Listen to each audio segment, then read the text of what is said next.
दफा दुनिया में पहला इंसान कोई जो पहले कभी कुछ देखा ही नहीं और पहली बार इसे देखा, तो उसमें भी फिंगर रिंग लगी हुई, इट लुक अ बिट पहली उसने बहुत ऐसे बोला ओह माय गॉड ऐसी अटैच लाइक समथिंग। तो इस तरह से हुआ। उसके बाद सामने आई, पब्लिश हुई। अब डिस्कवरी यहाँ पे खत्म होती है।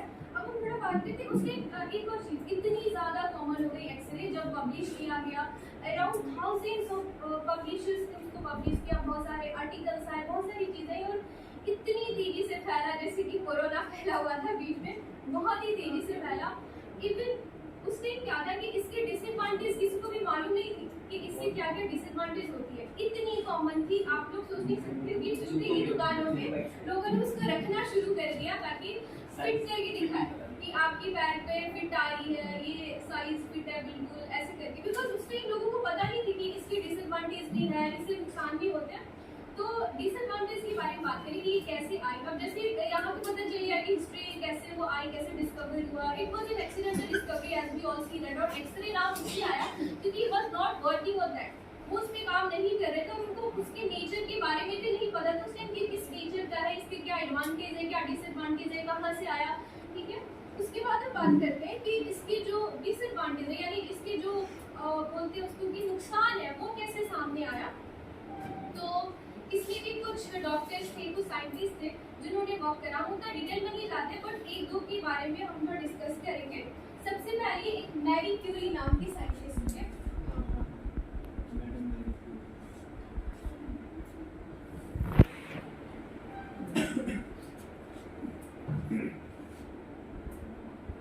मैरी क्यूरी सबसे पहली फीमेल जिन्होंने फिजिक्स में नोबेल प्राइज लिया था। नॉट ओनली वन, उन्हें दो बार नोबेल प्राइज मिला था, और वो नोबेल प्राइज उन्होंने अपने हस्बैंड के साथ शेयर करा था, because both were the scientist. And Marie Curie, she was crazy, she was totally crazy about the radiology and the radiations and the nuclear medicine। so इतनी पागल थी कि वो सारा दिन अपने एक्सपेरिमेंट रूम में रहती थी, and she work and all, क्योंकि पता नहीं था उसके बारे में कि इसके डिसएडवांटेज भी होते, कोई प्रोटेक्शन यूज नहीं होता था।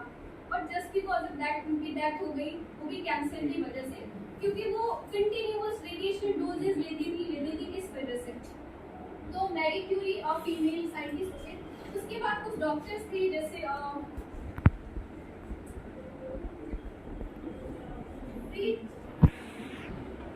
समथिंग हो गए, ये भी कैंसर की वजह से इनकी डेथ हो गई, क्योंकि इन्होंने अपने हेड की एक्सरे की थी, बहुत दफा किया था हेड की एक्सरे, और हेड की एक्सरे की वजह से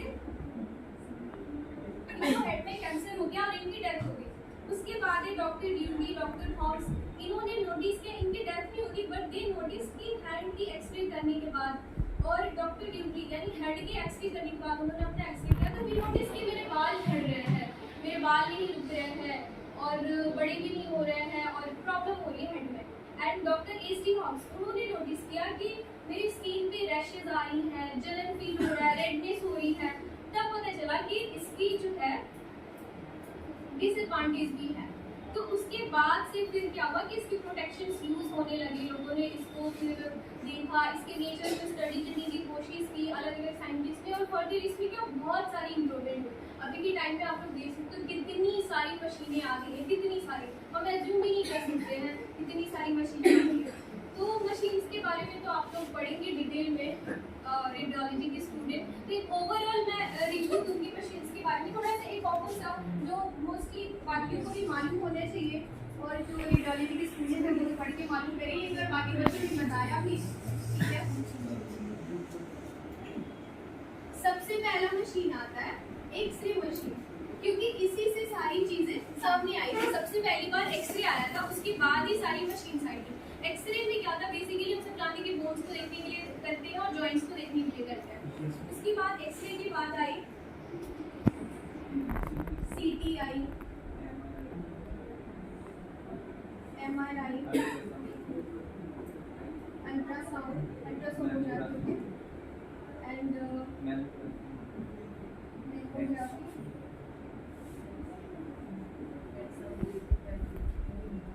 उसके बाद आई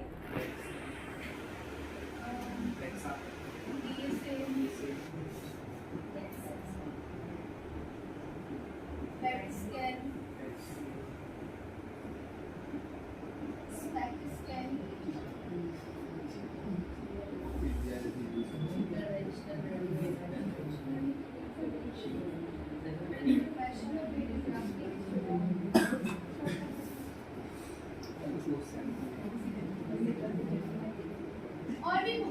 ही नहीं आई। अगर हम डिस्कस करें जो छोटे छोटे पार्ट्स में बहुत डिवाइड हो गए, तो इतना हमें डीप जाने की जरूरत नहीं है। थोड़ा सा हम डिस्कस करते हैं। एक्सरे मशीन वेरी कॉमन, सबको पता ही है, बोन्स और जॉइंट्स के लिए करते हैं। उसके बाद सीटी स्कैन। एक्सरे का ही एक समझने की एक एडवांसमेंट है सीटी स्कैन, क्योंकि एक्सरे में क्या था, पहली बार जब एक्सरे आई थी तो हम बस बोन्स देख पाते थे, जॉइंट्स देख पाते थे, लेकिन हम लिगामेंट, मसल्स और टेंडन्स वगैरह और ब्लड वेसल्स वगैरह, ये सब सॉफ्ट टिश्यूज वगैरह नहीं देख पाते थे। तो उसको देखने के लिए सीटी आई थी। सीटी में भी क्या था कि बहुत ज़्यादा अमाउंट में रेडिएशन यूज होते हैं, जो कि बहुत ही हार्मफुल होता है। उसके बाद फिर एमआरआई, जिसमें मैग्नेटिक फील्ड यूज करते हैं। यूवीसी यानी अल्ट्रासाउंड, ये भी बहुत कॉमन है, सबको पता ही होगा, सॉफ्ट टिश्यूज के लिए करते हैं, स्पेशली फॉर प्रेग्नेंट वीमेन, क्योंकि इसमें से कोई भी जो प्रोसीजर है, कोई भी मशीन है, वो प्रेग्नेंट वुमेन के लिए सेफ नहीं है एक्सेप्ट अल्ट्रासाउंड, क्योंकि एज अ जो फीटस होता है, जो बेबी होता है, वो बहुत ही क्या बोलते हैं उसको, सॉफ्ट नेचर का होता है और बहुत जल्दी उसको एक्सरेज लग जाते हैं। उसके बाद mammography, specially made for breast और वुमेन्स, इवन मेन्स में भी होता है अगर जरूरत पड़ी तो। बट समटाइम्स क्या होता है कि मेमोग्राफी भी इनफ नहीं होता है, क्योंकि मेमोग्राफी में भी बहुत ही लो अमाउंट के हम रेज यूज करते हैं, जो कि बहुत टाइम उसकी जो उसमें एब्नॉर्मैलिटीज होते हैं, जो भी डिसफंक्शन होते हैं, वो उसको नहीं पता कर पाता है। तो फिर फर्दर हम एमआरआई के लिए